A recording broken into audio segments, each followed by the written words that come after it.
அன்பு தம்பிக்கு என்னுடைய பணிவான வேண்டுகோள். ஐயா, நீங்கள் உங்களது தகுதியை காட்டிவிட்டீர்கள். நீங்கள் யார் என்பதை மக்கள் உணர்ந்து கொண்டார்கள்.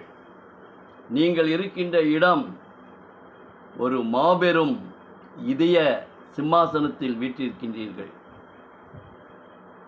கோடிக்கணக்கான மக்களின் தலைவனாக நீர் இருக்கின்றீர்.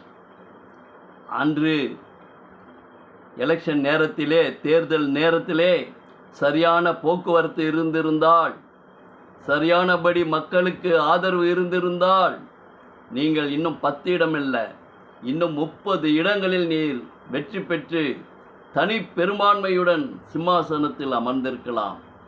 அதற்கு எத்தனை வகையான தடைகள் போடப்பட்டன என்பது மக்களுக்கு தெரியும். ஏன், ஒவ்வொரு தமிழக குடிமகனுக்கும் தெரியும்.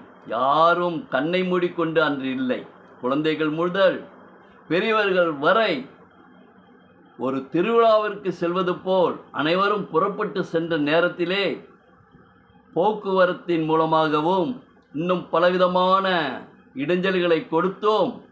மக்கள் சரியான விதத்தில் தங்களுடைய வாக்குரிமையை செலுத்த முடியாத அளவுக்கு தடை போட்டார்கள். நான் உங்களை இருக்கரம் கூப்பி கேட்டுக்கொள்வது, நீங்கள் ஜெயித்து விட்டீர்கள். நீங்கள் இதய சிம்மாசனத்தில் அமர்ந்திருக்கின்றீர்கள் என்பதை உலகம் அறிகின்றது. உலக மக்கள் அனைவரும் ஒவ்வொரு நாட்டிலிருந்தும் அவர்கள் இங்கு வந்து தங்களுடைய வாக்குகளை செலுத்தி சென்றதை இதுவரை என்னுடைய ஆயுள் காலத்தில் நான் பார்த்ததில்லை. பக்கத்திலேயே பூத் இருந்தால் கூட சென்று ஓட்டளிக்காத மக்கள் காலங்காத்தாலே 6-6:30 மணிக்கெல்லாம் அங்கு சென்று அந்த வரிசையில் நின்று கொண்டிருப்பதை நான் பார்த்தேன். மிகவும் ஆச்சரியமாக இருக்கின்றது. இது ஒரு விசில் புரட்சி என்று சொல்வதை விட இது ஒரு மாபெரும் தமிழக புரட்சி. புரட்சி தலைவர், புரட்சி செல்வி, புரட்சி தலைவி இவர்களை விட உங்கள் புரட்சி இந்த தமிழகத்தையே புரட்டி போடுகின்ற ஒரு சுனாமியாக இருந்தது. மக்கள் அனைவரும் கொந்தளித்து கொண்டு கிளம்பி வந்தார்கள்.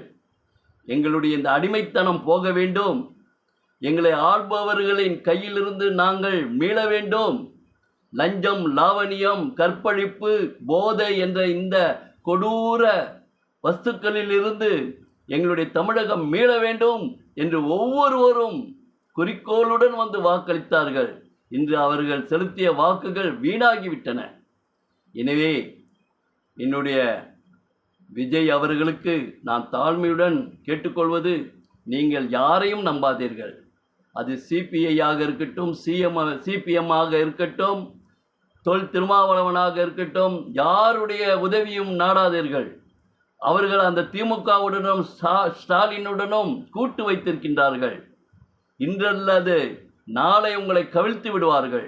உங்கள் மேல் பலவிதமான குற்றங்களை சுமத்தி அந்த சட்டமன்றத்தில் உங்களை அவமானப்படுத்துவார்கள். எனவே தயவு செய்து நீங்களும் உங்கள் கட்சியில் வெற்றி பெற்றவர்களும் தயவு செய்து தங்களுடைய பதவியை ராஜினாமா செய்யுங்கள். ராஜினாமா செய்து காத்திருங்கள். மற்றொரு தேர்தல் வரட்டும், அப்பொழுது பார்த்து கொள்வோம். இப்பொழுதே நாம் வெற்றி பெற்றுவிட்டோம், எனவே இப்பொழுதே பதவியை பெற வேண்டும் என்று ஆசைப்பட்டு நீங்கள் சேற்றில் விழுந்து விடாதீர்கள். சேற்றில் இருக்கின்ற நாற்றமும் சேற்றினில் இருக்கின்ற கிருமிகளும் உங்களை சாகடித்து விடும். தயவு செய்து உங்கள் மனதை மாற்றி இப்பொழுதே ரிசைன் செய்யுங்கள், ராஜினாமா செய்யுங்கள் என்று கேட்டு என்னுடைய உரையை முடிக்கின்றேன். நன்றி, வணக்கம்.